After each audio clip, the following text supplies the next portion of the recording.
At 12 o'clock, we got our fourth 12 o'clock game. Syracuse is 4-2. Travel number 4, Florida State, who's 5-0.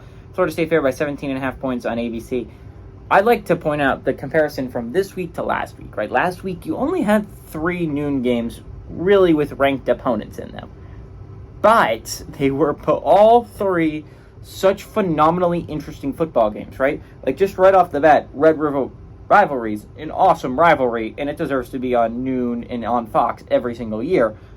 But Missouri, LSU wasn't supposed to be a great game to start the year, but you bump it to the 12 o'clock window, and it was an awesome game.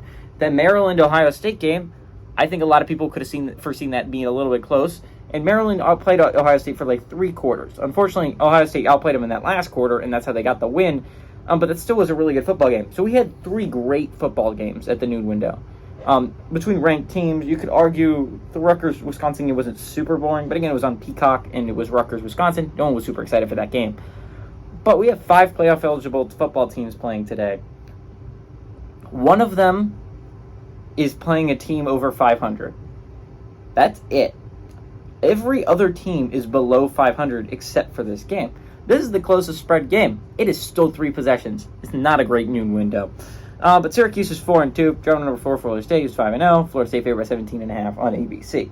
Garrett Schrader's gone 102 of 158, thrown for 1,272 yards, 8 touchdowns, 5 interceptions. LaQuint Allen has had 87 carries for 401 yards and 7 touchdowns. And Omari Hatcher has had 19 catches for 310 yards and 2 touchdowns.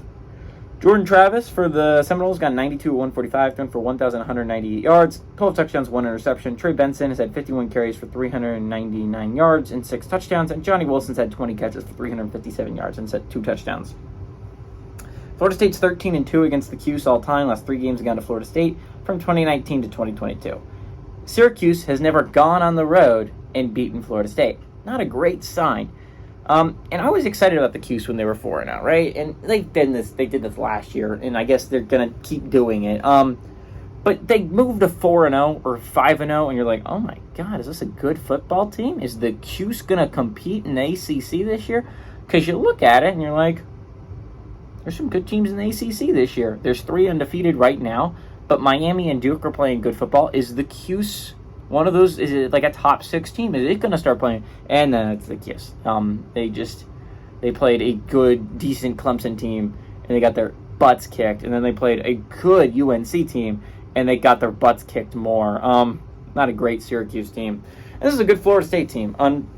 They were coming off a bye against Virginia Tech last week, and honestly, could have been a little bit of look ahead. If you're heading into the bye, Syracuse is 4-0, and Virginia Tech's struggling mightily. I think they have 1 win at that point. And it's like, yeah, I could see them being like, we're going to start focusing on the 'Cuse. Yeah, it's very possible. And then this happened. I don't think you need to be super concerned about the 'Cuse if you're Florida State, but they didn't have their greatest offensive production, and I think Jordan Travis's shoulder's still hurting him. I mean, this is the best game, I guess, on... Actually, that's not true. I think there's another game. The game I'm going to talk about afterwards I'm more interested in. Florida State is a much better football team than the 'Cuse. It is not close. 'Cuse has really been struggling. I think they struggled today, unless Garrett Schrader puts up a hell of a performance. Give me Florida State to win and cover at home.